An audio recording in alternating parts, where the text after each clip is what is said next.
ஹர்திக் பாண்டியா ட்ரேட பத்தி இன்னைக்கு first time Mumbai Indians சைட்லேருந்து ரெஸ்பான்ஸ் வந்திருக்கு.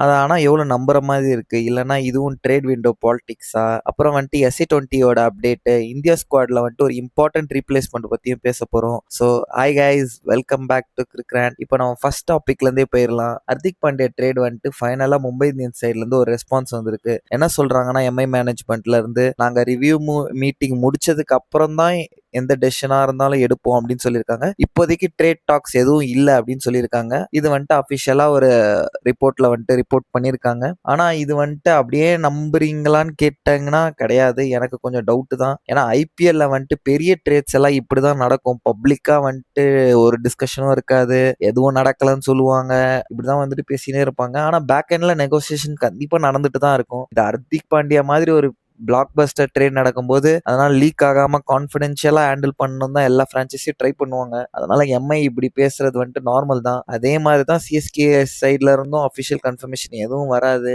இதே மாதிரி தான் சஞ்சு ட்ரேடும் வந்துட்டு சஞ்சு சைன் பண்ற ஒரு வாரத்துக்கு முன்னாடி வரையும் CSK நாங்க எந்த ட்ரேட் டாக்ஸ்ல இல்லைன்னு தான் சொல்லிட்டு இருந்தாங்க. பார்த்தா வந்துட்டு அவங்க நவம்பர்ல முடிச்ச ட்ரேடை வந்துட்டு ஜூன்ல இருந்தே அவங்க பேசிட்டு இருந்தாங்க. ஸோ ட்ரேட் டாக்ஸ் வந்துட்டு இப்படிதான் கைஸ் நடக்கும். ஸோ அதனால அந்த அஃபிஷியல் எல்லாம் இவங்க பிரான்ச்சைஸ் சைட்ல இருந்து அப்டேட் வருமான்னு கேட்டா கண்டிப்பா வராது. இவ்வளவுதான் அவங்க வந்துட்டு இப்படிதான் வந்து சொல்லிட்டே இருப்பாங்க. லைக் நாங்க வந்துட்டு இன்னொரு ட்ரேட் டாக்ஸ் இல்லைன்னு சொல்லுவாங்க. பட் பேக் எண்ட்ல எனக்கு தெரிஞ்சு நடந்துட்டு தான் இருக்கும். இன்னொரு ஒரு சோஷியல் மீடியா ரூமர் என்னன்னா, CSK வந்துட்டு ஆல் கேஷ் ட்ரேட்ல வந்துட்டு ஹர்திக் டீல முடிச்சிட்டாங்க அப்படின்னு சொல்றாங்க. இதை எனக்கு கேட்டா ரொம்ப ரியலிஸ்டிக்காவே தெரியல. ஏன்னா ஹர்திக் மாதிரி ஒரு பிளேயரை வந்துட்டு கேஷுக்கு மட்டும் ரிலீஸ் பண்ண எம்ஐ மாட்டாங்க. அதுக்கு அவங்க ஆக்ஷன்லயே விட்டுட்டு போயிடுவாங்க. ஹர்திக் வெளியே போன உடனே மும்பை ஸ்குவாட்ல ஒரு பெரிய கேப்பே கண்டிப்பா கிரியேட் ஆகும். அதை கேஷ் மட்டும் ஃபில் பண்ண முடியுமா ஆக்ஷன்ல போய் அப்படின்னு கேட்டீங்கன்னா கண்டிப்பா அதுவும் முடியாது. ஏன்னா மினி ஆக்ஷன், அதாவது செகண்ட் மினி ஆக்ஷன் வர இது.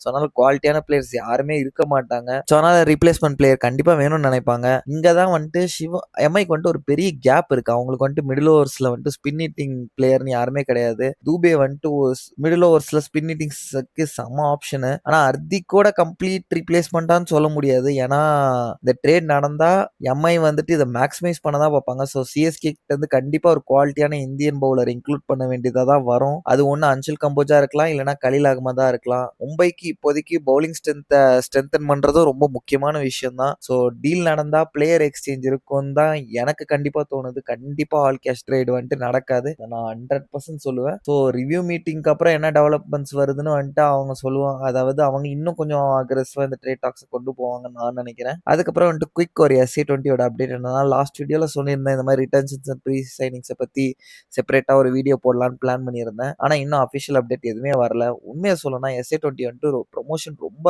வீக்கா தான் பண்ணுவாங்க. அவங்களோட ஸ்கெடியூலா இருந்தாலும் சரி, ரிட்டர்ன்ஸ் ப்ரீ சைனிங் இந்த மாதிரி இன்ஃபர்மேஷன் எதுவுமே ப்ராப்பரா வராது. லைக் ஒரு நாள் முன்னாடி வந்துட்டு அனௌன்ஸ் பண்ணுவாங்க, இதுதான் அஃபிஷியல்னு திடீர்னு சொல்லுவாங்க. ஸோ அதனாலதான் அந்த லீக் வந்துட்டு நல்ல பொட்டன்ஷியல் இருந்தாலுமே அதுக்கு ஒரு ப்ரொமோஷன் கரெக்டா இல்லையோன்னு எனக்கு தோணும். அஃபிஷியல் அனௌன்ஸ்மெண்ட்ஸ் வந்த உடனே கண்டிப்பா நான் ஒரு டீடைல் வீடியோ கண்டிப்பா போடுறேன் SC20யோடைய ரிட்டன்ஷன்ஸ் அண்ட் ப்ரீ சைனிங்ஸை பத்தி. அதுக்கப்புறம் வந்துட்டு ஃபைனலா டீம் இந்தியா அப்டேட்ல என்னன்னா, டெஸ்ட் ஸ்குவாட்ல இருந்து ஜஸ்பிரீத் பும்ரா ரூல்ட் அவுட் ஆயிட்டாரு. அது இந்தியாவுக்கு ஒரு பெரிய செட் பேக் தான். ஏன்னா பும்ரா இல்லைன்னா இந்தியாவோட பவுலிங் லைனப்பே அவ்வளோ வீக்கா தெரியும். ஆனா அவருக்கு பதிலாக அக்யூப் நபியை வந்துட்டு ஸ்குவாட்ல இன்க்ளூட் பண்ணியிருக்காங்க. அவர் ஆக்சுவலா வெல் ஏர்ன்ட் ஆப்பர்ச்சுனிட்டி தான் அவருக்கு. ஏன்னா டொமஸ்டிக் கிரிக்கெட்ல கன்சிஸ்டண்டா பெர்ஃபார்ம் பண்ணிக்கிட்டு இருக்காரு. இப்போ ஒரு இன்டர்நேஷனல் லெவல்ல வரும்போது சான்ஸ் கிடைச்சா கண்டிப்பா பெர்ஃபார்ம் பண்ணி அவரை வந்துட்டு ஒரு குவாலிட்டியான ரெட் பால் பவுலர் தான். ஸோ அதனால இந்தியா டீம்ல வந்துட்டு கன்சிஸ்டண்டா பெர்ஃபார்ம் பண்றதுக்கும் அவருக்கு நல்ல சான்ஸ் இருக்கு. ஸோ அவர் சான்ஸ் எப்படி யூஸ் பண்றாருன்னு பார்ப்போம். ஸோ கைஸ், நீங்க என்ன நினைக்கிறீங்க? எம்ஐயோட அஃபிஷியல் ஸ்டேட்மெண்ட் வந்து நம்புற மாதிரி இருக்கா?